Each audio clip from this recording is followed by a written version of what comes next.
ONETV Special Report.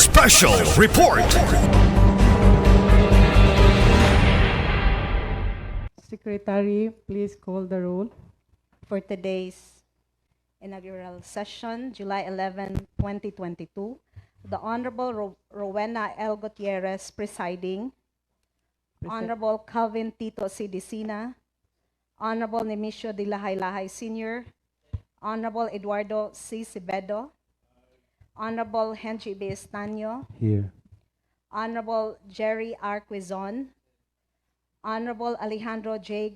Guantero Jr., Honorable Winston V. Catane, Honorable Rosanne Marie Pailaga Lim, Honorable Donna R. Iog, Honorable Agnes C. Villanueva, Honorable Sancho S. Wominal Jr., Present. Honorable Alicia Andy Pao, Honorable Wanidi M. Vinia. Present. Your Honor, we have 13 members present. Having 13 members in attendance, so quorum is hereby declared. Today's inaugural session will be graced by no less than the newly installed governor of the province of Misamis Occidental, the Honorable Henry S. OAMINAL.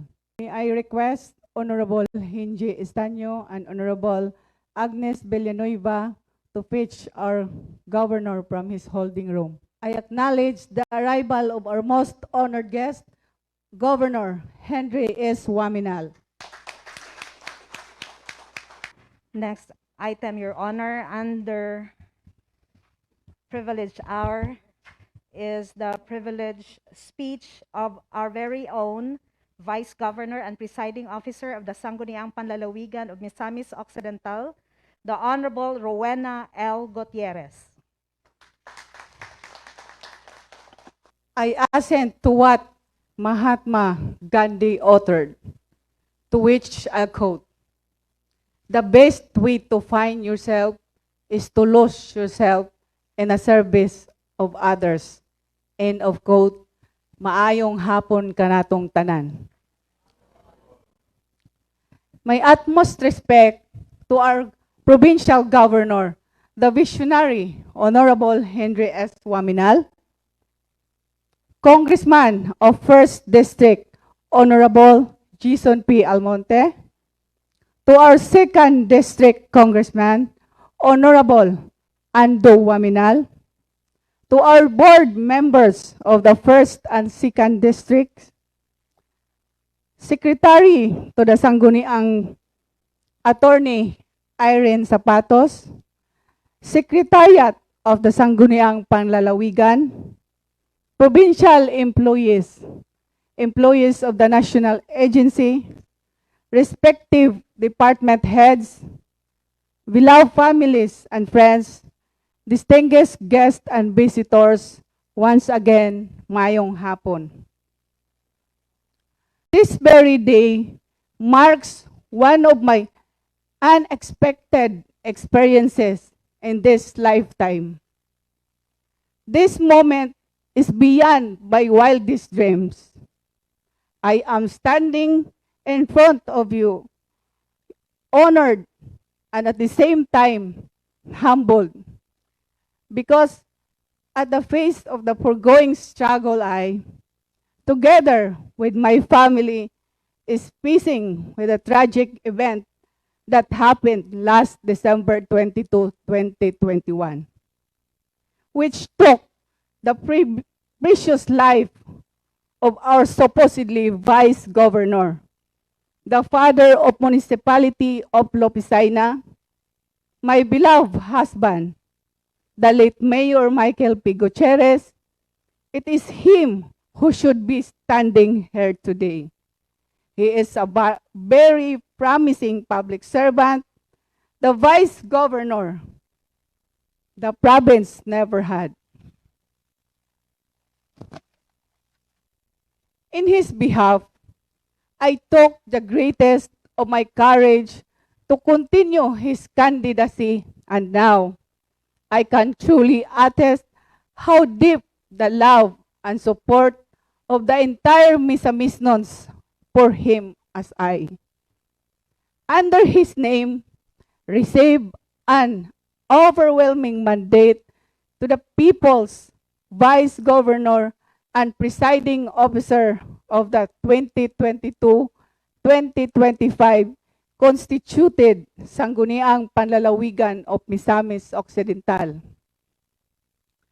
Not in any chance, I will take pride for the position I am bestowed with, knowing that there are many who are far wiser and intelligent than me, well experienced with regards to government service, some competent and just more qualified than me.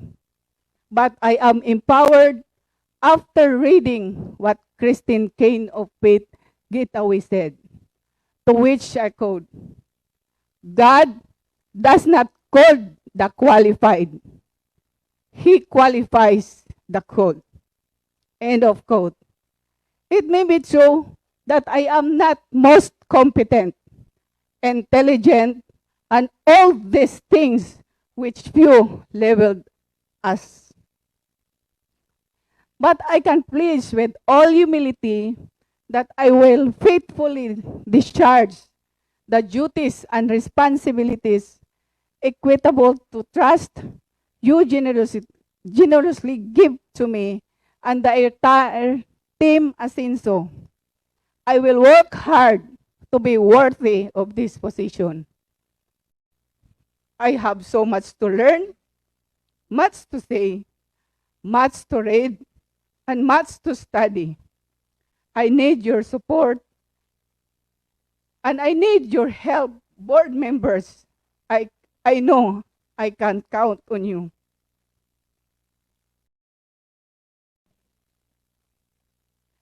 Team Asinso, headed by our visionary governor, Honorable Henry S. OAMINAL, is characterized by astute yet all-encompassing planning, steadfast yet consultative decision-making, leader-supervised, and people-oriented implementation of programs and projects, while assuring observance of the Constitution and the laws of the land. This is my challenge and my ardent prayer that our continued collaboration and synergy as a team Asinso bear witness to the mutual trust and respect that permit our professional and personal relationship for the realization of every Misamis non's aim of tranquility, security, and shared sustainable development in our respective localities and the entire province of Misamis Occidental. As your Vice Governor, trusting the strong leadership of our Governor, I will be great support unto all programs, projects, activities, and implementation benefiting the Misamisnon as I am O2. I extend my hand in unity and friendship, embracing all the department heads and employees comprising the provincial government of Misamis Occidental. I pray that our good Lord would continually give us fortitude in our bodies, minds, emotion, and spirit, that through His enabling grace, we can overcome all challenges and pressures of our job, that we may serve justly to the people and pleasing to Him. Asinso, Misamis Occidental, maayong hapon og dalaygon ang Diyos.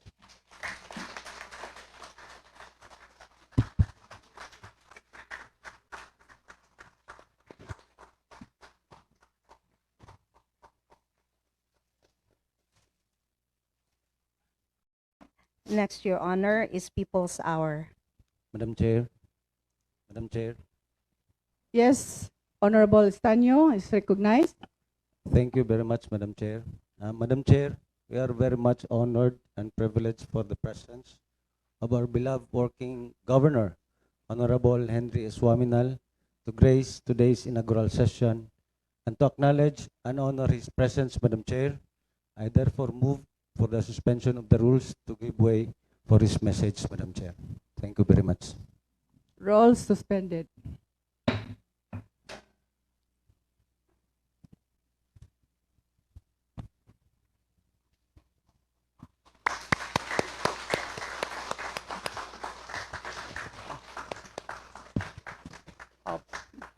Please take your seats.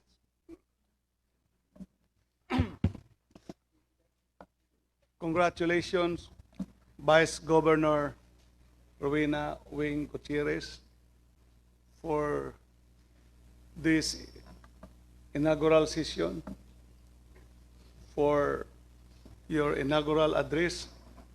As I was listening from your speech, I was imagining that I was attending an international conference with your touching and emotional message. To our distinguished board members, who are all my teammates, let me start recognizing from the ladies, Board Member Donna Iyog here, Board Member Agnes Villanueva, Board Member, and that is why the past 3 days after our flag ceremony last Monday, you went to work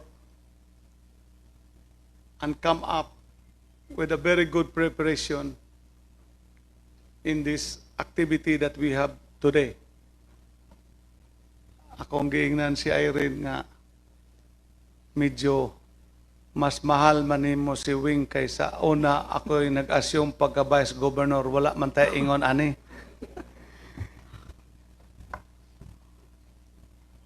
I also in the executive department immediately went to work on the first day of our assumption of office last July 1 and the whole days of last week. And in order to achieve our vision, the one that we promise to our people, and that is to make the MISAMIS nun live peacefully in prosperity and in happiness. And in our own dialect, MISAMIS nun magpuyong malanawon, malambuon, o malipayon. The 5 M's, the pillars of our Asinso MISAMIS Occidental vision.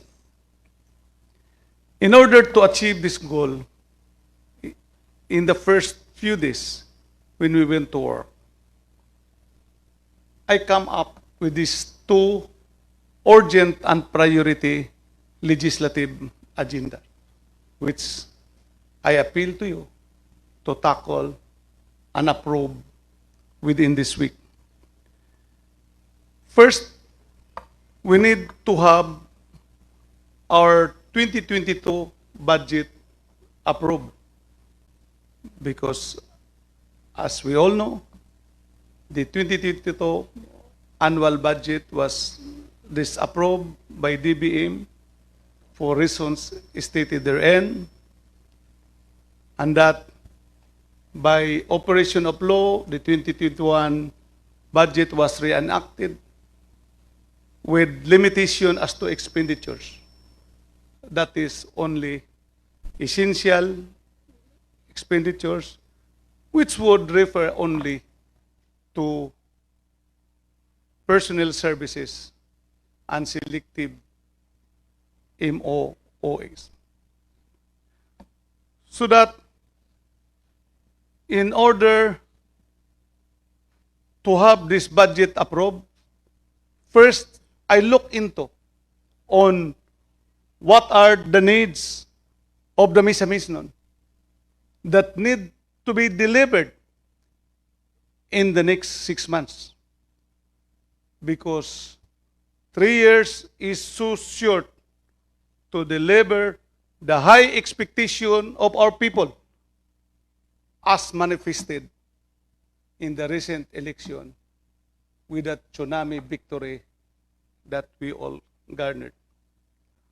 Of course, the common sentiments, and this was taken even in our campaign, is the issues and concerns of our 5 hospitals. Medicines, reklamo sa mga katawhan nga walay tambal og naay tambal dili sad makaayo, in order to reverse the situation and deliver what the people deserves. I found out that in the proposed 2022 budget, which was disapproved by the DBM, there was only about 47 million worth a budget for medicines for the 5 hospitals. And in order to deliver our campaign promise of giving our patients the MISAMIS nun, good hospital services with quality medicines, I have increased the budget of medicines in our 2022 budget that I'm going to submit to you today from 47 million to 100 million pesos. The other concern, human resources, management of the 5 hospitals. In the case of the Misamis Occidental Provincial Hospital, our main hospital, if you speak provincial hospital, it refers to the Misamis Occidental Provincial Hospital. I asked a good doctor who heads a small hospital in our province to help us achieve our goal with our projected hospital services. I asked him to join us in the provincial government, either as head or chief executive officer of the MOMI and or the medical center chief. I asked the services of Dr. Oy to join us in the hospital, to go back where he came from. And I thank him for accepting, and temporarily, as the recruitment process has to go, he is with us on detail, and I have designated him to be the acting medical center chief of MOPH. Is Dr. Oy around? And of course, I look into problems in the different hospitals in terms of management.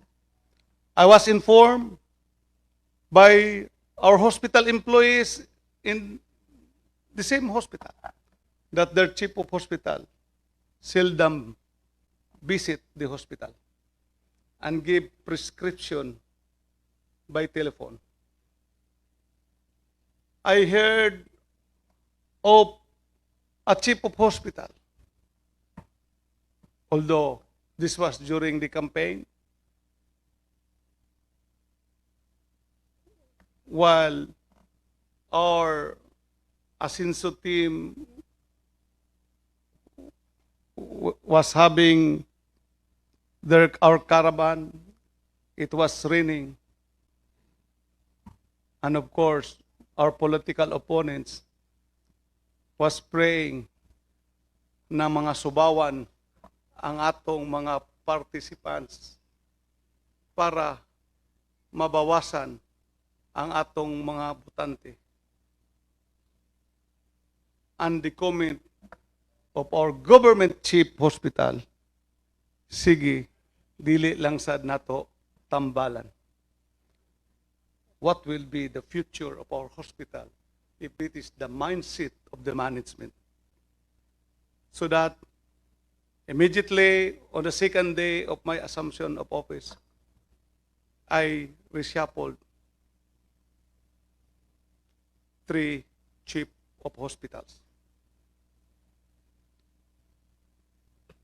And the common problem, not only in the hospital, but throughout the provincial bureaucracy, is that the provincial government of Misamis Occidental is flooded with job orders. As of January to May, we have about 1,503 job orders. It decreased in June to 1,460 job orders, which is very high than our regular employees. That is why, except for the hospitals, I did not renew the appointment of job orders because we still have to study the necessity. And for the hospitals, I am giving ourselves 1 month to determine whether or not it's necessary. So that we have to extend because it is a hospital. We do not know if it's really necessary. Baka magka-problema pa dyan kung may madisgrasya. Ako pa'y pasangin lang kaya gi-renew ang job orders. So I renewed for 1 month. And on my initial discussion with our health officials and with our human resource manager, there's a need. And I had decided, and I have included it in the proposed budget that I will be submitting to you today. The filling up, the funding of all medical staff positions in all our 5 hospitals. From medtech, nurses, nursing attendants, and doctors. Apparently, our hospitals are well attended to with 60 more or less contract of services doctors. The COA had informed me that they have to disallow it on audit because it violates the civil service rule that its employee, government employee, must not render services straight 48 hours. Pagpahingain mo naman. No, that would be inhuman. For an employee to serve straight 7 days, walay tulog-tulog. No. And I heard also from our local doctors that such kind of arrangement is pleasing them or pleasing these COAs who are from other places into a better advantageous position than our local doctors. So that I have also funded all the medical specialists, medical officers, plantilla in our budget so that next month we will be avoiding job orders and give the deserving qualified job orders now at a chance, an opportunity to be a regular employee enjoying the privileged benefits and the security of tenure of that of our regular employees. You know how much that cost? It would cost us 107 million pesos for the whole year. And I have included 50 million to cover July to December in our proposed budget that I'm going to submit to you. ONETV Special Report.